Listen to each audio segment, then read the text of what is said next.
ज्यादातर लोग सोचते हैं कि अमीरों के गरीबों से ज्यादा आकर्षक होने का कारण या तो यह है कि वे महंगे कपड़े खरीद सकते हैं या फिर वे अपनी त्वचा और बालों के लिए उच्च गुणवत्ता वाले सौंदर्य उत्पाद खरीद सकते हैं, या यहाँ तक कि क्योंकि वे डॉक्टरों के पास जाकर बोटॉक्स करवा सकते हैं, अपनी नाक में बदलाव कर सकते हैं या अतिरिक्त फैट हटा सकते हैं। और यह सब सच है, पैसे यह सब कर सकते हैं, लेकिन यह मुख्य कारण नहीं है। सच तो यह है, कई अमीर स्वाभाविक रूप से सुंदर। यदि आप अमीर मोहल्लों में निजी स्कूलों का दौरा करें तो देखेंगे कि लगभग सभी बहुत आकर्षक हैं, लेकिन यदि आप गरीब मोहल्लों में सार्वजनिक स्कूलों का दौरा करें तो अक्सर ऐसा नहीं होता। और ऐसा नहीं है कि वे प्रादा या चैनल पहनते हैं, वे यूनिफॉर्म पहनते हैं, वे अभी तक सौंदर्य उत्पादों का उपयोग नहीं कर रहे हैं, और साफ है कि वे प्लास्टिक सर्जन के पास नहीं गए। ठीक है, मैं समझ गया, लेकिन फिर इसका कारण क्या है? क्यों ज्यादातर अमीर लोग आकर्षक होते हैं और ज्यादातर गरीब लोग नहीं? अमीर गरीबों की तुलना में अधिक आकर्षक होते हैं, क्योंकि जब गरीबी में एक सुंदरता जन्म लेती है तो देखिए क्या होता है।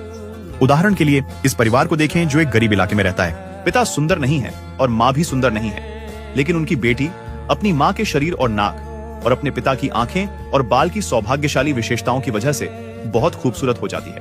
अब इतनी खूबसूरती केवल उनके गरीब मोहल्ले के पुरुषों को ही आकर्षित नहीं करती है, यह अमीरों का भी ध्यान खींचती है, और अपने सभी प्रशंसकों में से वह सबसे ऊंचे व्यक्ति के लिए गिर जाती है। पिरामिड एक अमीर आदमी जो उसके साथ राजकुमारी जैसा व्यवहार करता है, उसे एक कार खरीदता है और उसे एक गोल्फ क्लब समुदाय में रहने के लिए ले जाता है। तो जब भी गरीब मोहल्ले में कोई सुंदरता जन्म लेती है, कोई अमीर व्यक्ति आता है और उसे अपने साथ ले जाता है। धन और सुंदरता हमेशा एक दूसरे को खोज लेते हैं। जब एक आदमी बहुत धनवान होता है तो वह आमतौर पर एक बहुत खूबसूरत महिला, और जब एक महिला बहुत सुंदर होती है तो वह आमतौर पर एक अमीर आदमी के साथ जीवन बनाती है। और भले ही समय के साथ सुंदरता ज्यादा न बदले, ये आश्चर्यजनक है कि मेहनत और अनुशासन से आप धन की पिरामिड में कितनी दूर तक चढ़ सकते हैं। सबसे महत्वपूर्ण चीजें हैं आपकी आदतें, आपकी नींद, आहार, व्यायाम और सीखने की दिनचर्याएं।